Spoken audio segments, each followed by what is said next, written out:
চীনের বাজারে ইঁদুর, কচ্ছপ, সাপ, বিভিন্ন প্রকার বন্য প্রাণী প্রতিদিনে বিক্রি হয়।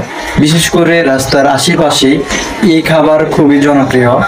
তাই এই খাবার আমি যখন চীনে যাই তখন আমি খেয়াল করলাম প্রচুর পরিমাণ রাস্তায় তারা সাপ, কচ্ছপ এবং ইঁদুর, বাদুড়, বিভিন্ন প্রকার পোকা মাকড় এইসব খাবার নিয়েই বাজারে এবং রাস্তার আশেপাশে প্রচুর পরিমাণ বিক্রি হচ্ছে।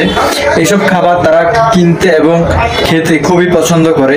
এগুলা নাকি তাদের আদিম সংস্কৃতির একটি অংশ।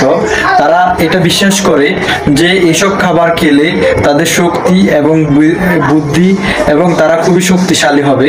তাদের প্রাচীন সংস্কৃতির একটি অংশ হিসাবে তাদের এই খাবারের জনপ্রিয়তা অনেক বেশি রয়েছে।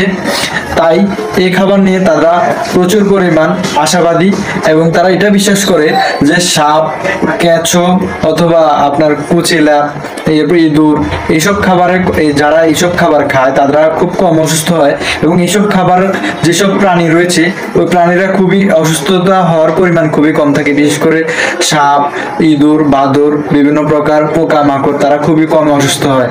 তারা এটা বিশ্বাস করে তারা এটা খেলে তারা নিজেরাও কম অসুস্থ হবে। এটা তাদের প্রাচীন সংস্কৃতির একটি অংশ।